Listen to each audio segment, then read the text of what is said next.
December 12ஆம் தேதிக்கான ஜீவ ஊற்று வேத தியானம் சங்கீதம் 3:8. ரட்சிப்பு கர்த்தருடையது, தேவரீருடைய ஆசீர்வாதம் உம்முடைய ஜனத்தின் மேல் இருப்பதாக என்பதே. ஆசீர்வாதம் என்ற உடனே நம்முடைய நினைவுக்கு வருவது என்ன என்பதை உங்களை நீங்களே கேட்டு பாருங்கள். சிலர் பணமும் பொருளும் என்பார்கள். வேறு சிலர் மாளிகை போன்ற வீடுகள் மற்றும் சிறந்த ஆஸ்திகள், பொன் வைர ஆபரணங்கள் என்பார்கள். ஆனால் கர்த்தருடைய பார்வையில் இவையெல்லாம் ஆசீர்வாதங்களே அல்ல. ஏனென்றால் ஆசீர்வாதங்கள் என்பது எப்போதும் நம்மை விட்டு நீங்காததாக இருக்க வேண்டும்.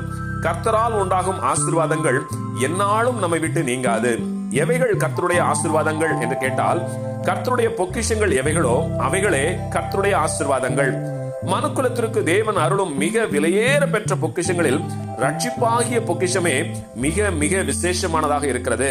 இந்த ரட்சிப்பாகிய ஆசீர்வாதத்தை கர்த்தராகிய இயேசுவை அல்லாமல் எங்கும் பெற்றுக்கொள்ள முடியாது. கர்த்தருடைய ரட்சிப்பு என்பது ஆசீர்வாதம் தானா என்று சிலர் கேட்கக்கூடும். தகப்பன் தன் பிள்ளைகளுக்காக கஷ்டப்பட்டு உழைத்து சேர்த்து வைப்பவைகள் பிள்ளைகளுக்கு உலகத்திற்குரிய ஆசீர்வாதங்கள் ஆகிறது அல்லவா?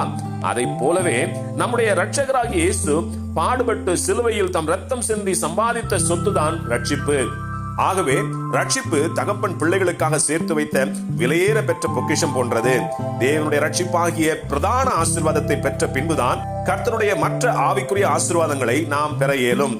கர்த்தருடைய ஆசீர்வாதங்களை ஒரு மனிதன் பெற வேண்டுமானால் மனத்தாழ்மையும் விசுவாசமும் இருந்தால் கர்த்தர் நிச்சயமாக தம்முடைய ஆசீர்வாதங்களை அம்மனிதனுக்கு அருளி செய்வார்.